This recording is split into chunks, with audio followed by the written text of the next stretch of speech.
When I was 4, we moved into a very nice neighborhood. 1986. Just built. Nice schools. A few weeks after we had moved in, our neighbors moved in. I remember the moving truck being there and wondering what was going on. So I went outside to investigate. Just a bunch of adults moving furniture out of a truck. I'm not interested anymore, but I'm outside. Might as well go play with my Tonka trucks in the dirt pit out back. Then I saw a girl in the backyard. She looked at me and ran around the far side of her house. For some reason, I cannot explain to this day, I ran alongside my house to my front yard, and there she was. Upon seeing me, she ran out of view to the backyard. Again, I did the same, and this stupid shit went on a few more times before I said the 4-year-old version of fuck it and just walked over. After some awkward introductions, we became friends. We were born only 2 days apart. Capricorn, bitches. And naturally, as we became friends, so did our parents. She was a bit tomboyish, so she ended up liking a lot of the stuff I did. I liked climbing trees, and so did she. I liked to play Tonkas in the dirt pit, a 6x6 spot in the yard my dad had made for me, and she was really into creating channels that represented rivers and making toothpick or popsicle stick bridges in there. So, she usually ended up playing the role of foreman, and I drove the Tonkas around, digging out her rivers.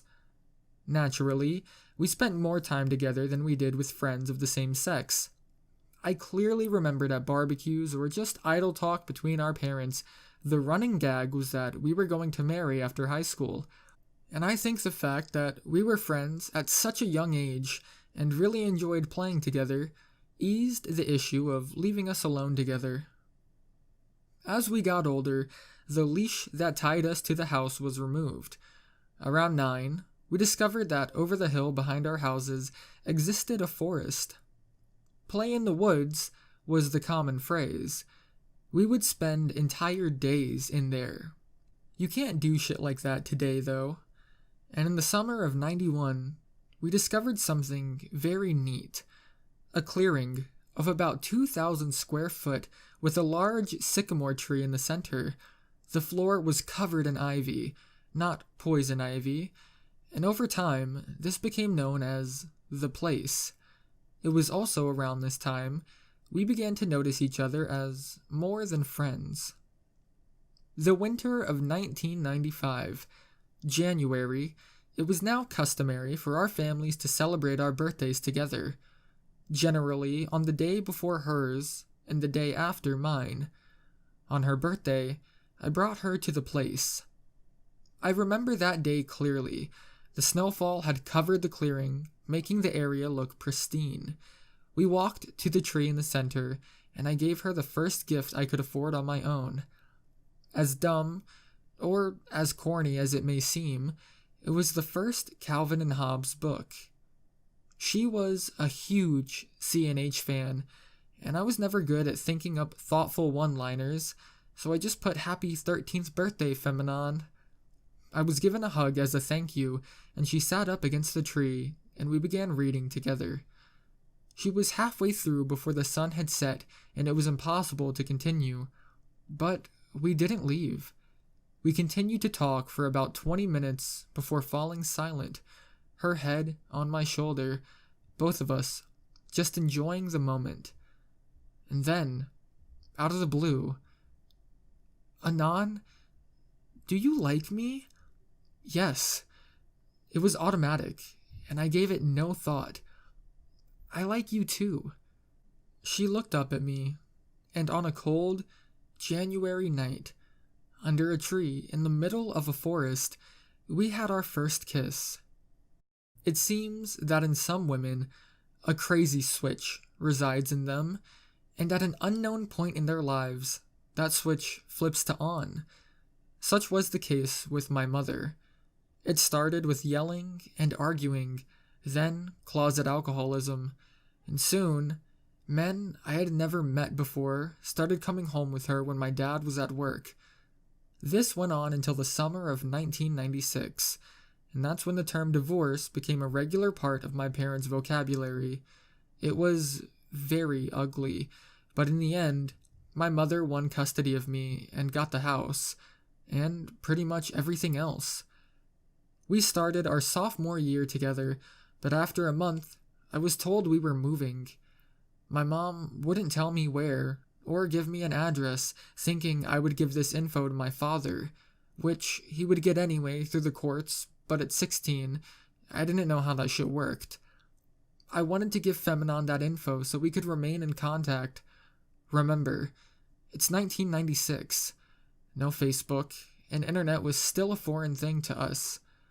Knowing our time together was fast approaching an end. September 21st, 1996. We moved the next day. It was very early and I had to sneak out of the house because at this point, my mom prohibited me from seeing the neighbors. She thought they were working with my dad to mine me for information. I knocked on her window and she pointed me to the back door. Her parents greeted me there, which I thought had me busted. The past year had fucked up my understanding of them, and constantly having to avoid my mother bled into me viewing all adults as evil. She came out dressed and ready to spend our last day together, and her parents handed her a bag of food. You two spend as much time together as you need. We left and headed to the place. Most of the day was spent talking about how much bullshit it was that I was moving. It wasn't until the evening when we reached the bottom of the bag of food and found an unopened condom. Instead of trying to discover how it got there, nature took over. Once we were clothed again, the condom disposed of, several hours passed in total silence, just holding one another. The full moon sat directly above us, illuminating the entire area. It was then I checked my watch. 2:55 a.m. The moving van would arrive in 5 hours. Knowing our time was up, another hour was just spent bawling. Just before we headed back home, Anon, give me your multi-tool. I handed her my Leatherman super tool my father gave me 2 years back. Son, if you're gonna spend that much time outdoors, you need a good tool. I remember him saying this to me when I opened the gift, and to this day, I always carry a Leatherman on me. She began to carve into the tree, the classic heart with initials. I carved my initials in. Carving into a tree is much harder than the TV makes it appear. Now, we'll always be together. I spent a little over 2 years with my mother before she relinquished all custodial rights to my father and moved out of state. The past 2 years with her reduced my motivation to try and see Femanon again to 0. At this point, I had written off the whole thing and continued on with my life. Besides, I now lived 200 miles away. At 17, it was viewed as impossible. Also, the insane amount of prescription drugs she had me on for bullshit reasons helped with pushing it from my mind. I joined the Navy at 18. I spent 6 years there, AS, and went to school to get a BS in network admin, Linux, and began my career. It wasn't until I was helping my father move into another house the spring of 2008 when my past came flooding back to me. There was a box in the basement labeled Anon's School Stuff. Why not? I have a few hours to spare for nostalgia. On top was a yearbook of my 5th grade year in elementary school. I began thumbing through it, recognizing names and faces, and when I got to my class, I saw her. Over a decade's worth of memories smashed into my brain all at once. With the book in hand, I ran upstairs and told my dad sorry, but there was something I had to do, and left. He later told me he knew exactly what happened when I rushed out of the house with that yearbook in hand. I drove 200 miles back to my old stomping grounds. The neighborhood looked unchanged, save for the trees being larger. I got to my old house and parked in the street. She had obviously moved too, since some people I had never seen before were in the garage, wrenching on what appeared to be a 65 Shelby. I guess I'll start there. "Pardon me, Anons." They came out from under the hood, and I explained myself, living next door, and asked how long they had been here. 8 years. Damn, I've been away for quite some time. I asked if I could cut through their yard to gain access to the forest. Sure. Now, maybe because I was younger and lacked any concept of distance, or maybe I just got lost, but Jesus, fuck, that place was a lot farther than I remember. When I finally reached it, I stood at the edge of the ivy. The whole area looked like a time capsule. Nothing had changed.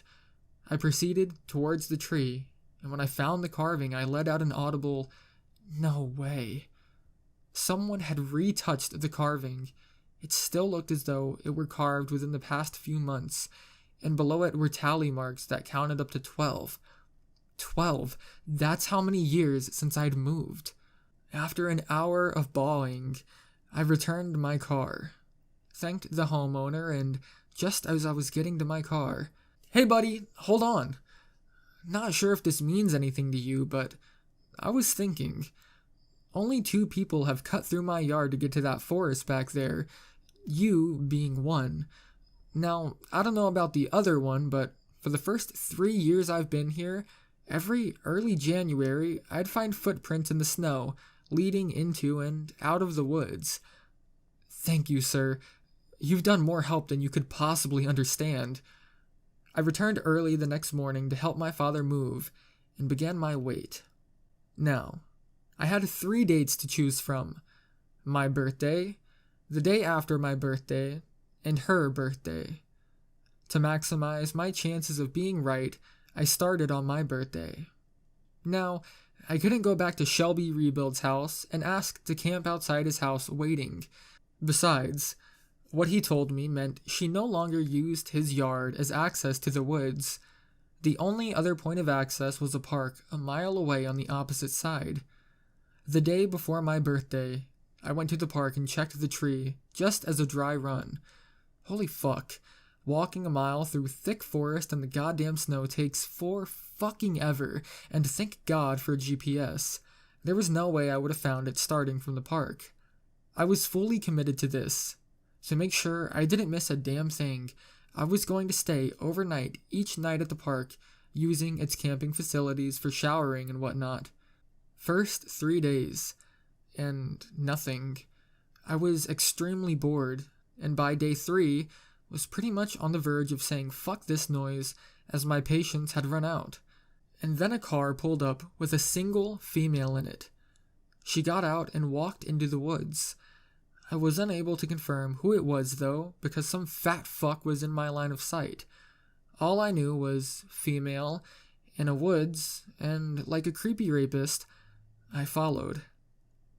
The snowfall was heavy, and all I had to do was follow her footsteps in the snow and the breaking of sticks ahead of me. Finally, I got to the place. Her back was turned to me, and she was carving another tally mark into the tree.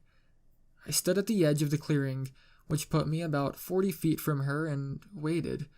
After some sobbing noise, she stood up and turned around. I heard a startled gasp from her, and she froze in fear. I removed my hat, and her hands went up to her mouth, and tears began to flow. I walked over to her, and without a word, we embraced each other. After some time, we separated and began our reunion. I explained the whole deal to her, what happened after I'd moved, etc. Hours passed there, until it was dark once again. This seemed to be a thing with us. Whenever we were both at that tree, we would never leave until it's dark. She never married. She dated, but she said none of them ever felt right like we did. What I did find amusing was she went to school for and became a civil engineer. Considering the billions of toothpicks and popsicle sticks she used, making various bridges and buildings, it made sense. We spent the next few nights at her place catching up. I was reintroduced to her parents, who were overcome with joy to see me. Her father did ask, "So, Anon, did you get any use out of it?" I instantly knew what he meant. Yeah, we did.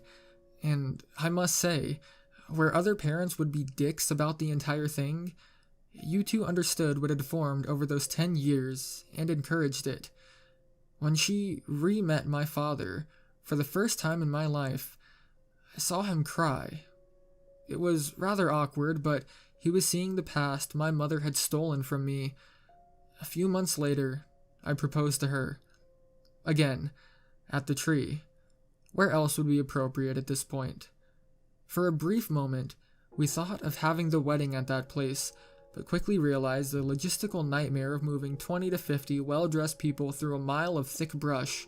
However, the marriage was consummated under that tree. The fucking tree knows more about us than it probably knows about the whole goddamn forest by now. 12 months ago, she died to cancer.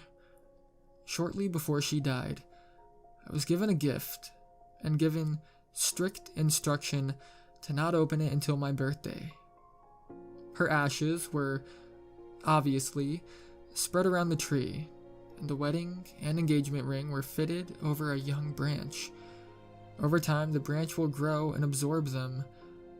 This year, my birthday, I sat at the kitchen table with the present in front of me, debating if I should even open it or just leave it be. After several hours of mental wrestling, I opened it. Calvin and Hobbes, the book I gave her 18 years ago. I opened it up, and inside the front cover, "Happy 13th birthday, Femanon." But taped to the side of the inside cover was a folded down piece of paper. I opened it up to see the final panel of the final Calvin and Hobbes strip. She had altered the panel. "You gave me what I lost, Anon. Until we meet again."